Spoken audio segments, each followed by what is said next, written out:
नमस्कार, स्वागत है आप सभी का देवभूमि समाचार में। मैं हूं आपके साथ सुनील चौहान। अब होते हैं रूबरू आज की महत्वपूर्ण खबरों के साथ। उत्तराखंड में सरकारी भूमि पर हो रहे अतिक्रमण को हटाने के लिए सरकार को बुलडोजर की कार्रवाई लगातार जारी है। मुख्यमंत्री पुष्कर सिंह धामी ने सोमवार को ही बैठक में सभी विभागों के अधिकारियों को निर्देश दिए हैं कि वे अपनी अपनी भूमि को चिन्हित करके उसका रजिस्टर भी मेंटेन रखें। सरकारी भूमि पर अतिक्रमण के खिलाफ चल रही प्रशासन की कार्रवाई को लेकर मुख्यमंत्री पुष्कर सिंह धामी ने कहा कि धार्मिक स्थल की आड़ में अतिक्रमण करने वालों से पहले ही कहा गया था कि वो अतिक्रमण को खुद ही हटा लें, जिसके बाद कई लोगों ने अतिक्रमण को हटा लिया था। ऐसे लोगों को मुख्यमंत्री ने धन्यवाद भी किया है, जबकि जिन लोगों ने अतिक्रमण को नहीं हटाया उनके लिए प्रशासन की तरफ से सख्त कार्रवाई की जा रही है, जो आगे भी जारी रहेगी। आपको बता दें, प्रदेश में 11,000 हेक्टेयर से ज्यादा सरकारी भूमि पर अतिक्रमण चिन्हित किया गया है, जिनमें से अब तक की कार्रवाई में 455 हेक्टेयर से ज्यादा भूमि को खाली भी करा लिया गया है।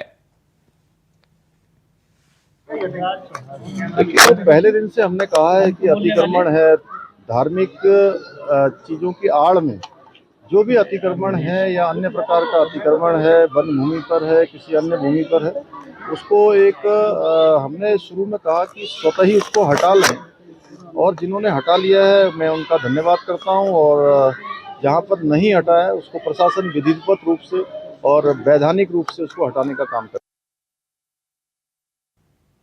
देहरादून में यूसीसी की विशेषज्ञ समिति तमाम लोगों की राय ले रही है। जनसंवाद कार्यक्रम के जरिए सुझाव लिया जा रहा है। समिति के 5 सदस्य जनसंवाद कार्यक्रम में मौजूद रहे। आयोग के अध्यक्ष अपने सुझाव दे रहे हैं। अब कल विपक्षी दलों की राय विशेषज्ञ समिति लेगी। इससे पहले कई स्थानों पर समिति तमाम लोगों की राय ले चुकी है। समिति ने अभी तक 75% ड्राफ्ट तैयार किया है और 25% ड्राफ्ट को तैयार किया जा रहा है। अब समिति अपनी रिपोर्ट जल्द सरकार को सौंपेगी।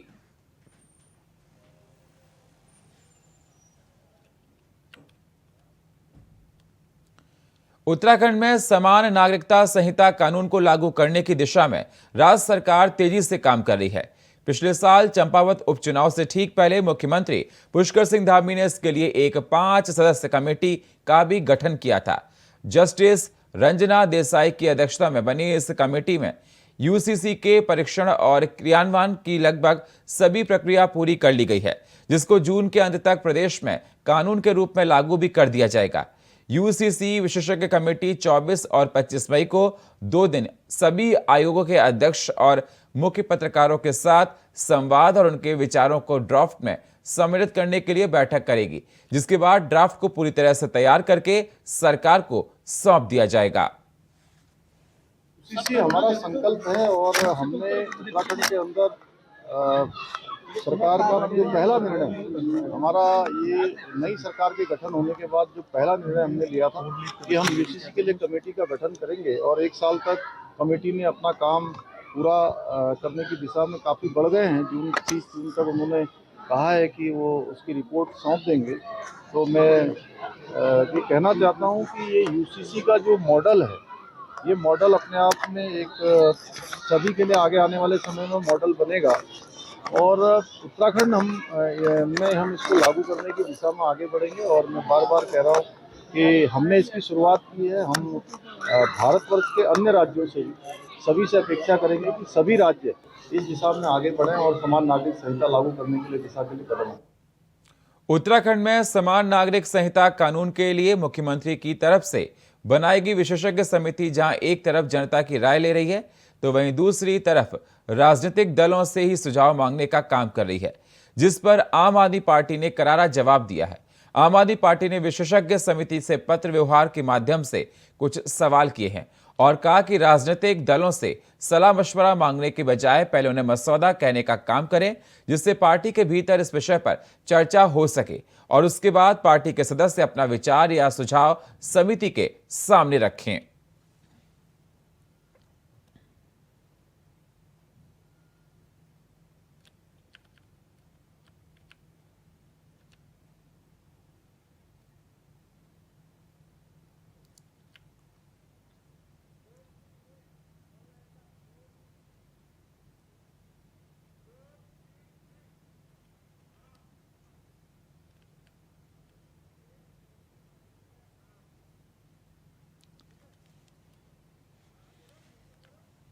और हमारे साथ जोत सिंह विष्ट हमारे साथ जुड़ चुके हैं, प्रदेश आम आदमी पार्टी के अध्यक्ष।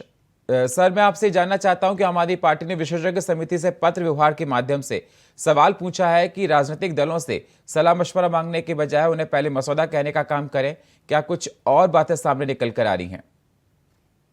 देखिए, जो राजनीतिक दलों को इस बैठक में शामिल होने के लिए कहा कि विचार विमर्श के लिए आइए, तो जो समिति ने पिछले 1 साल में काम किया उसका जो सार पत्र है, अगर वो हमें मिल जाता कि समान आचार संहिता का जो कानून है तो वो एक कमेटी किस लाइन पर जा रही, तो उसको देख समझ करे ही राजनीतिक दल अपना विचार विमर्श करते, पहले अपनी पार्टी में डिस्कशन के बाद, और तब एक तैयारी के साथ जाते।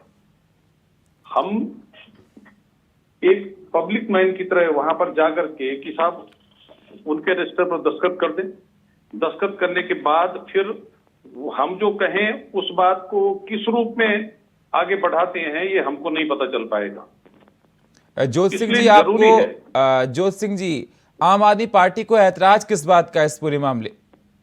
हमने ऐतराज कब किया?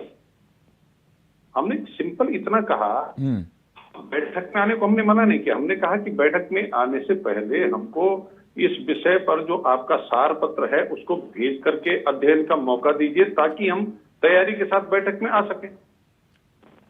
अब सरकार हमसे तो पूछ रही कि आप राय दीजिए, लेकिन अपनी राय नहीं बता रही।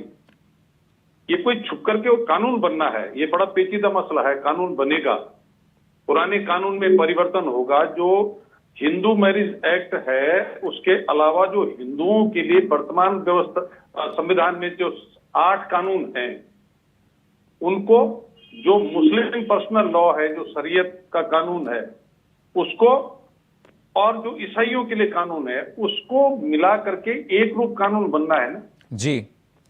तो ये कोई ऐसा विषय नहीं है कि जाकर के सुनकर के राय दे करके आ जाए, ये कानूनी मसला है। तो बगैर उनके सार पत्र के की कमेटी ने किस लाइन पर ड्राफ्ट तैयार किया जाने हुए, हम वहां पर जाएंगे तो हमारे जाने का औचित्य क्या होगा? लेकिन इससे बड़ा जो सवाल बनता है, मैं एक निवेदन आपसे करना चाहता हूं जी कि आम आदमी पार्टी की इस समय पूर्ण बहुमत की जो अपनी सरकार है देश के 10 राज्यों में, और अभी 154 साल पहले गोवा में जो यूसीसी लागू हो रखा है वो उस समय की परिस्थिति करना हो रखा किसी देश के दूसरे बिल्कुल। जोत सिंह विष्ट जी, बहुत बहुत शुक्रिया हमारे साथ जुड़ने के लिए आपका। ये है कि केंद्र सरकार अगर ये चाहती है कि यूसीसी लागू हो तो केंद्र क्यों नहीं इस कानून को बना करके पास कराता है? ये तो ठीक ऐसे ही होगा जैसे खंडूड़ी जी का लोकायुक्त बिल आज धरातल पर नहीं है, त्रिवेंद्र जी का देवस्थानम और ट्रांसफर एक्ट गायब हो गए हैं, और धामी जी का नकल रोधी कानून गायब है। तो ऐसे ये भी यूसीसी का भी हश्र मुझे होता दिखाई देता है। लेकिन ये 2024 के लोकसभा चुनाव तक इसको जनता के बीच में डिबेट का हिस्सा बना करके उसका लाभ लेना चाहते हैं, तो इसलिए ये सारी चीजें हो रही हैं। मैं आपको एक चीज बता दूं कि अगर उत्तराखंड में यूसीसी लागू हो जाता है तो उस दशा में जो भारतीय संविधान में अनुच्छेद 25 से लेकर 28 में एक व्यक्ति को जो धार्मिक स्वतंत्रता का अधिकार है अपने धर्म के मानने से लेकर उसके प्रचार प्रसार करने से, यूनियन सिविल कोड को लेकर धामी सरकार भले ही बड़े बड़े दावे करे लेकिन सरकार इस पर गंभीर नहीं है, क्योंकि सरकार की गंभीरता का अंदाजा आप इस बात से लगा सकते हैं कि कांग्रेस पार्टी के प्रदेश अध्यक्ष करण महाराज जी सरकार से इसके बिल का ड्राफ्ट मांग चुके हैं, लेकिन सरकार की ओर से अभी तक इसके बिल का ड्राफ्ट उपलब्ध नहीं कराया जा सका। और अगर जब तक बिल का ड्राफ्ट ही उपलब्ध नहीं होगा तब तक कांग्रेस पार्टी इस पर अपने सुझाव कैसे रखेगी? तो जब बिल का ड्राफ्ट होगा कांग्रेस पार्टी को जो सुझाव देने होंगे वो उसके बाद दे देगी। लेकिन सरकार बात तो करती है, सरकार के पास अभी तक बिल ही नहीं है, सरकार की कोई तैयारी शायद इसको लेकर अभी तक नहीं है। डोईवाला के G20 सम्मेलन में भाग लेने देश विदेश के पहुंचे मेहमानों ने जब जॉली ग्राउंड एयरपोर्ट से ऋषिकेश के लिए प्रस्थान किया तो रानी पोखरी बाजार में विदेश मेहमानों का क्षेत्र के लोगों ने फूलों की बौछार करके शानदार स्वागत किया। हालांकि विदेशी मेहमानों का काफिला एयरपोर्ट से ऋषिकेश के लिए पुलिस की कड़ी सुरक्षा में निकला, लेकिन रानी पोखरी में सीडीओ देहरादून के साथ ग्राम प्रधान सुधीर रतूड़ी के नेतृत्व में उत्साहित लोगों ने तिरंगा लहराकर वेलकम किया। रानी पोखरी सौंग जाखन पुल से लेकर रानी पोखरी चौक तक लोगों के साथ स्कूली बच्चे और पूर्व सैनिक भी लाइन से खड़े होकर विदेशी मेहमानों का स्वागत करते नजर आए। G20 सम्मेलन में भाग लेने उत्तराखंड पहुंचे हैं सभी मेहमानों की सुरक्षा में जोली ग्राउंड एयरपोर्ट से लेकर ऋषिकेश तक चप्पे चप्पे पर पुलिस की सुरक्षा मौजूद थी। 25, 26 और 27 मई तक लोग कल आ चुके हैं यहाँ पे देहरादून, और एयरपोर्ट से वो लोग होटल वेस्टिन जो नरेंद्र नगर में स्थापित है वहां पे गए थे, और बाकी लगभग 80 डेलीगेट्स हैं आज सुबह आए हैं और वो लोग भी होटल गए हैं। और दिन से मीटिंग का सिलसिला शुरू हो जाएगा। उसमें DOPT जो भारत सरकार का एक विभाग है वो पूरी मीटिंग्स कोऑर्डिनेट कर रहे हैं। शाम को राज्य सरकार की ओर से उनको गंगा आरती के लिए परमार्थ निकेतन ले जाया जा रहा है। वहां पे गंगा आरती में वो लोग प्रतिभाग करेंगे। उसके बाद उनका वहीं पे डिनर रखा गया है। वो एक्सक्लूसिव उन्हीं लोगों के लिए प्लान किया गया है, उसमें हम लोगों ने बाहर से गेस्ट नहीं बुलाए हैं।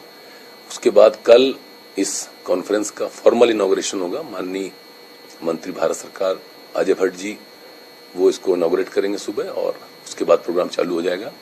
कल शाम में राज्य सरकार की तरफ से गाला डिनर का आयोजन किया गया है होटल वेस्टिन नरेंद्र नगर में, और इस पूरे उसमें काफी सारे लोग बाहर से भी बुलाए गए हैं। सारे डेलीगेट्स जो बाहर से आ रहे हैं वो लोग भी होंगे उसमें।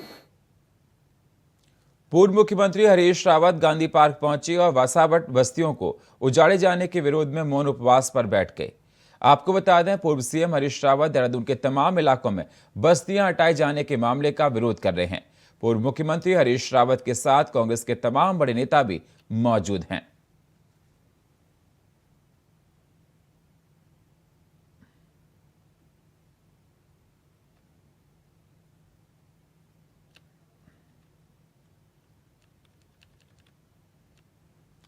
मौन उपवास पर बैठे पूर्व CM हरीश रावत ने इंडिया वॉइस से बातचीत की। क्या कुछ कहा, आइए आपको सुनवाते हैं।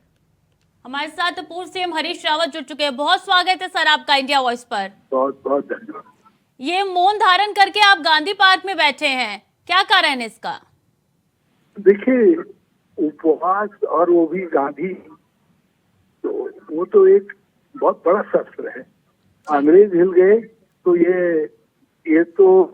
ये तो अंग्रेजों की मानसिक संतान है, तो ये तो हिलेंगे ही जी। और हमने उसके जरिए जो गरीब लोग हैं, जिनकी आवाज कमजोर है, साधनहीन है, हमने उनकी व्यथा व्यक्त की, इसलिए मौन रखा। जी, बीजेपी वाले कह रहे हैं कि आप तो धरना किंग है, इसलिए आप धरने पे बैठे हैं। क्या कारण है धरने पे बैठने का सर? इसलिए कि जगह जगह तुम तोड़वा रहे हो गरीबों के घरों को, उनकी वसाहतों को उजाड़ रहे हो। अतिक्रमण के नाम पर आप आजादी से पहले जो लोग बसे हैं उनको भी उजाड़ रहे हो, राज्य बनने से पहले जो बसे हैं उनको भी उजाड़ रहे हो। कोई पॉलिसी आपकी है नहीं।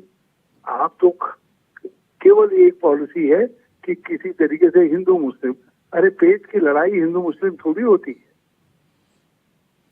बीजेपी वाले तो आरोप लगा रहे हैं कि आप चुनावी तैयारी कर रहे हैं, लोकसभा 2024 के मद्देनजर आप इस तरीके की तैयारी कर रहे हैं। तो हमको मौका क्यों दे रहे हैं? हम तो विपक्ष हैं, हम तो तैयारी करेंगे, हमको करनी ही चाहिए। हम कोई संत महात्मा थोड़ी है।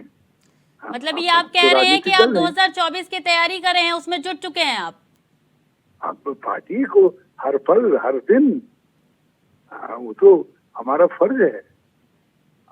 और भाजपा वाले उससे कहिए, जब वो कह रहे हैं कि राजनीतिक तैयारी कर रहे हैं, तो कहना हरीश रावत कह रहा है कि हमको मौका क्यों दे रहे हो राजनीति करने। लेकिन सर आप तो तैयारी हरिद्वार की कर रहे थे, आप देहरादून में धरना दे रहे हैं इस वक्त। कोई बात नहीं, मैं अभी रामनगर जा रहा हूँ, वहाँ भी धरना दूंगा, और जगह भी जाऊंगा, तब जाऊंगा।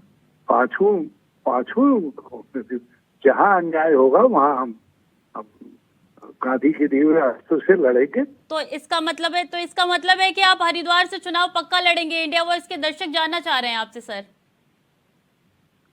कि चुनाव लड़ने का निर्णय मेरे स्तर के लोगों के लिए वो नहीं कर सकते, हम नहीं कर सकते, तो पार्टी के नेतृत्व करता है। पार्टी नेतृत्व जो करेगा कहेगा वो होगा। लेकिन सर आपके चाहने वाले तो चाह रहे हैं कि आप हरिद्वार से चुनाव लड़े। मैं उनका बहुत आभारी हूँ। और हरीश रावत 5वीं सीटों पर लड़ेगा। हमारे राज्य भर में चाहने वाले हैं, उनसे हम कहना चाहते हैं कि जो है कांग्रेस को जिताइए। तो कंफ्यूजन ये ज्यादा ही बढ़ती जा रही है सर, क्या आप हरिद्वार से नहीं लड़ने वाले चुनाव? आपको ये मैंने तो ना नहीं कहा, मैंने तो कहा पार्टी लीडरशिप जो कुछ कहेगी। मतलब आपने ना नहीं कहा, इसका मतलब पक्का है कि आप हरिद्वार से चुनाव लड़ेंगे? आपको तो कोर्ट में यदि आप वकील होती तो आपके विरोध में तो विरोध वकील टिक नहीं पाता। लेकिन सर आप जैसा जज होगा फिर तो दिक्कत हो जाएगी। आप जैसा जज होगा फिर तो दिक्कत हो जाएगी। नहीं, कोई दिक्कत नहीं होगी। शुभकामनाएं मेरी आप। इसका मतलब मैं पक्का समझ लूं कि हरिद्वार फिक्स है? मैंने कहा मेरी शुभकामनाएं आपको, आप अच्छी वकील बने। बहुत बहुत शुक्रिया सर हमारे साथ जुड़ने के लिए। उत्तराखंड सूबे की धामी सरकार जून से अपने सभी प्रमुख नौकरशाहों को पहाड़ चढ़ाने जा रही है। आपको बता दें, अपर मुख्य सचिव, प्रमुख सचिव से सचिव स्तर के अधिकारियों के लिए जिलों के भ्रमण का कैलेंडर भी जारी कर दिया गया है।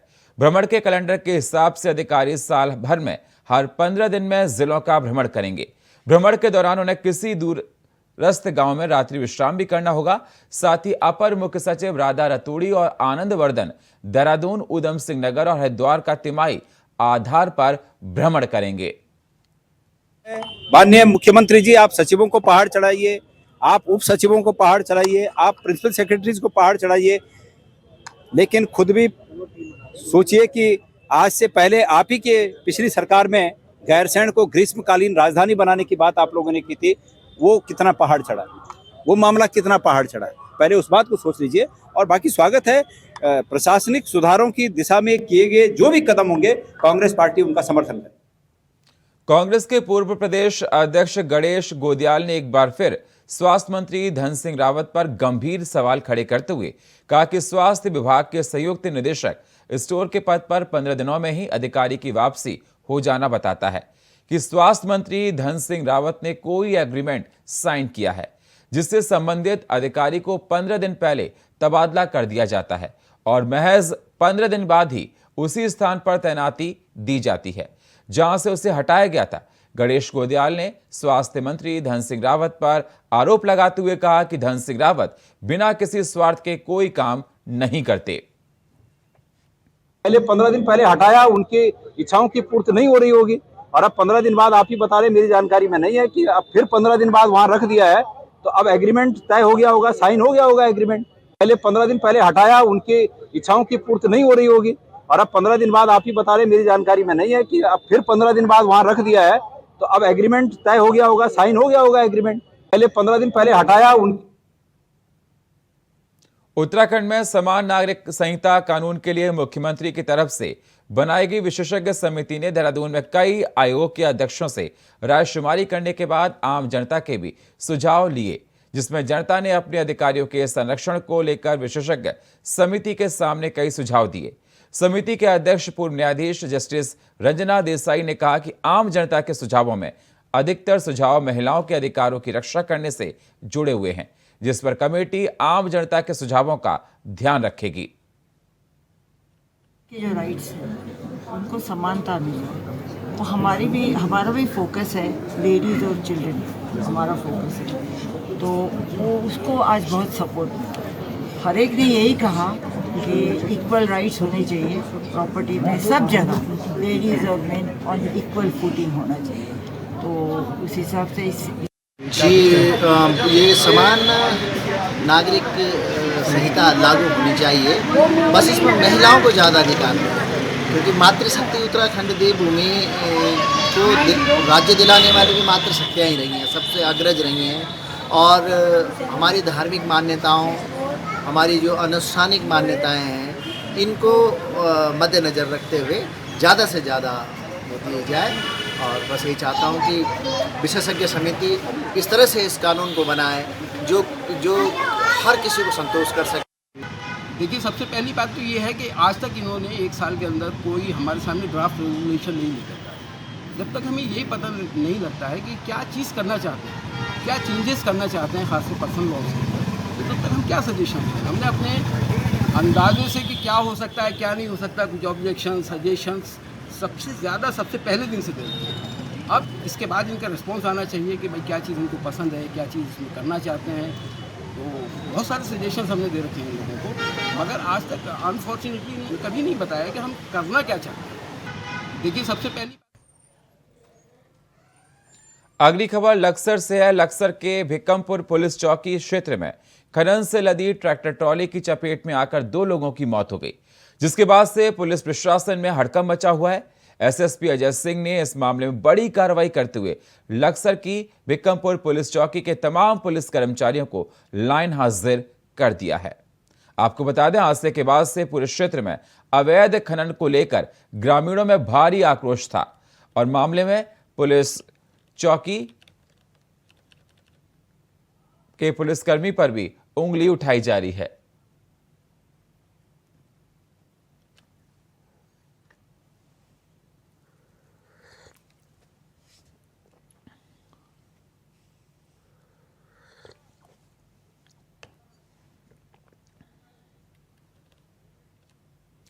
रुड़की के भारतनगर रामपुर रोड पर भारी विरोध के बाद अतिक्रमण हटाओ अभियान प्रशासन ने पुलिस बल की मौजूदगी में चलाया गया। इस अभियान में अवैध दुकानों को ध्वस्त किया जाना है। इसके साथ ही कुछ मकानों पर भी कार्रवाई की जानी है। भारतनगर में रामपुर रोड पर एक भूखंड पर बनी दुकानों का विवाद चल रहा है। ये भूखंड सरकारी बताया गया है और इसका बेनामा अलग अलग लोगों के नाम कर दिया गया था।